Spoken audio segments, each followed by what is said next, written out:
So imagine you're in a shoe store that carries only one size of shoe. And every customer who walks in is told, this is the perfect shoe. It fits everyone. And then one person says, but my feet are bleeding. And the salesperson replies, well, then you need more faith in the shoe. Well, then another person says, I can't even walk in these shoes. Oh, honey, the problem is the shoe. You're just wearing it incorrectly. Or a child says, oh man, these shoes are hurting me. And the salesman says, oh, honey, you'll understand why it's good for you someday. No one's allowed to question whether the shoe is actually the wrong size. The suffering of the person is never evidence that the shoe might be flawed. Instead, the person's experience is reinterpreted so that the belief about the shoe never has to change. And that's a really simplified version of what Robert Liftons calls doctrine over person. And this is a mental structure where the ideology is treated as infallible. So any contradictory human experience is reinterpreted rather than allowed to change the system. This is, in my view, one of Liftons' most profound observations because it addresses what happens when your lived experience conflicts with the group's worldview. And this challenges a lot of worldviews. Doctrine over person is Liftons' seventh criterion, and it describes a pattern in which the ideology is treated more trustworthy than anyone's own individual observations, emotions, memories, or experiences within it. Again, Lifton wasn't arguing that doctrine is inherently harmful. Many religious and philosophical traditions have doctrines. His concern was what happens when the doctrine cannot be questioned, even when it consistently conflicts with people's lived experience, or let's say evolution, or understanding, or further science and research. Well, the central principle is simple. If your experience conflicts with the doctrine, then your experience must be wrong. And notice what happens psychologically there. Instead of asking, could the doctrine be incomplete? No, the person asks, what's wrong with me? Why can't I feel what everyone else is feeling? Why am I struggling with this? Why doesn't this make sense to me? And here's the key point. One's reality is being filtered through the doctrine instead of the doctrine being tested against one's reality. Lifton noticed that in totalistic systems, one's personal experience loses authority, and their ideology becomes the final interpreter of your reality. And even if thousands of people report the same experience, if it contradicts the doctrine, well, then your experience is explained away. And here's the psychological consequence. Eventually, people stop trusting in themselves. It's not because they're irrational. It's not because they're irrational or unreasonable. It's because they've repeatedly learned that my experience isn't the final authority. The doctrine is. This deeply impacts one's capacity to feel the genuine inner guidance, and it dulls them from sensing their bodily intuitions that are designed to help them interpret their experience, which is one of the biggest recovery processes for someone to regain after leaving decades of dismissing their body intelligence. And as with the previous criteria, these experiences vary widely. Many active members of the church might feel that the church teachings help them interpret life in meaningful ways. The examples that I'm going to share here describe patterns that many former members report experiencing that are starting to make sense to them. Number one is if you didn't receive an answer. Imagine someone sincerely prays for years and nothing comes. And instead of asking themselves, perhaps my prayers are telling me something different than what I expected to hear or feel. No, instead they hear things like, you must have lacked faith. Keep trying. You weren't listening. The answer was maybe wait a little bit longer. Or maybe God already answered and you didn't want to hear the answer. Because the person isn't having confirmations that were promised. They aren't encouraged to consider that what they're being asked is not true, that can't possibly be the problem. The problem is you. And number two, when you're challenged with difficult historical information, so let's say that a member discovers documented history that was conflicting with what they previously understood or what they learned as the approved curriculum, or it challenges the character of their prophet.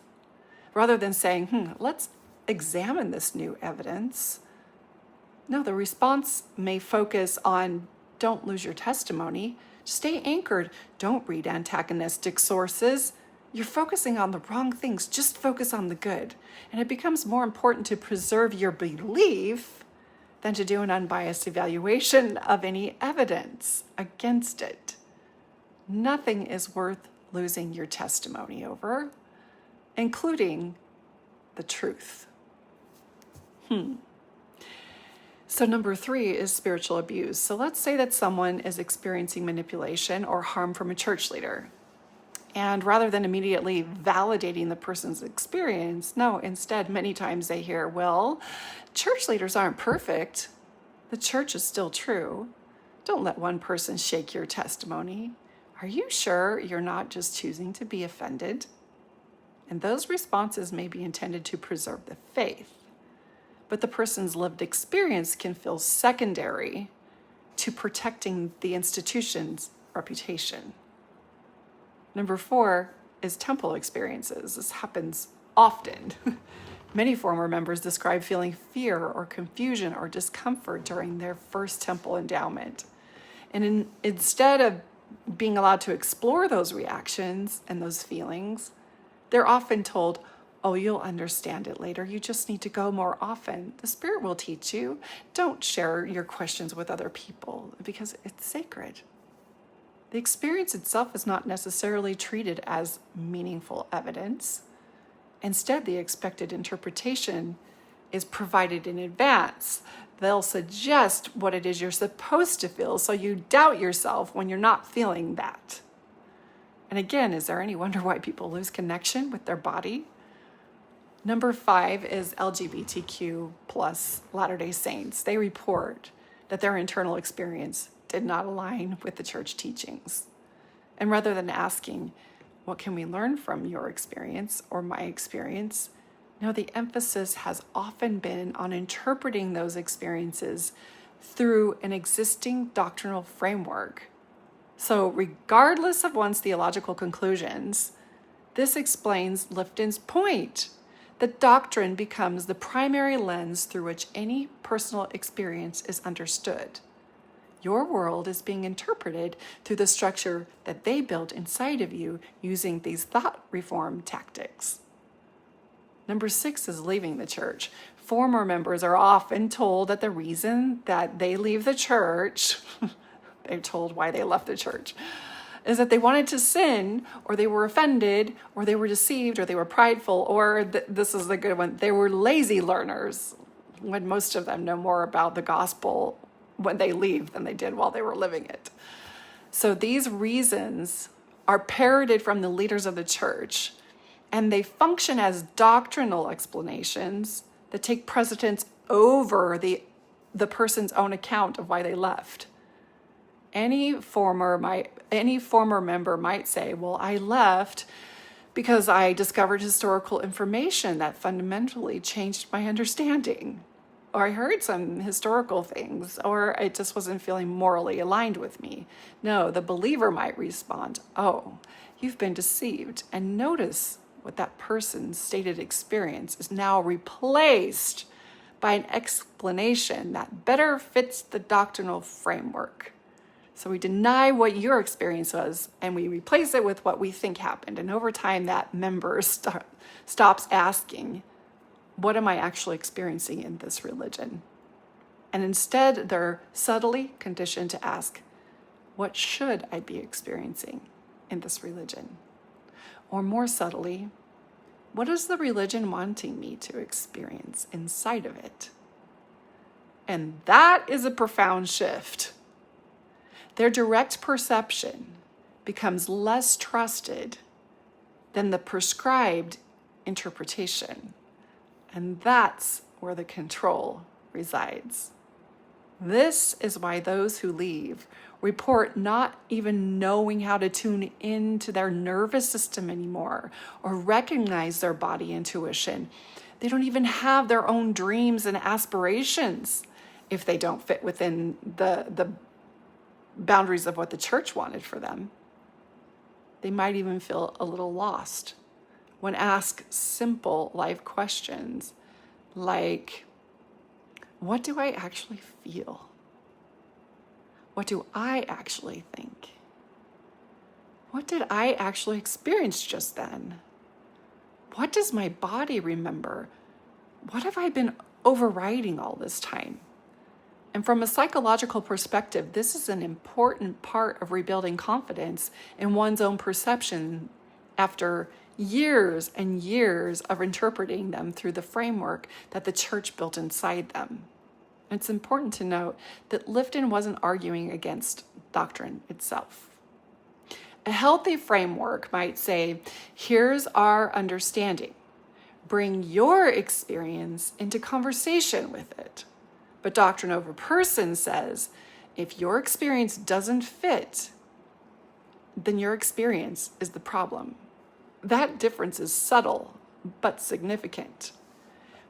One perspective invites dialogue and it includes room for evolution, expansion, exploration, curiosity. And the other one is the greater authority, and it's the greater framework than any of the individual's observations. Doctrine over Person has the ability to quiet any relevant tension in the body. And when a person's lived experience doesn't fit the system doesn't need to change, especially if you were told that the system is God's system and God's will and God's plan. The person's encouraged to reinterpret their own experience until it aligns with the doctrine. It is ultimate gaslighting and rewriting of one's reality.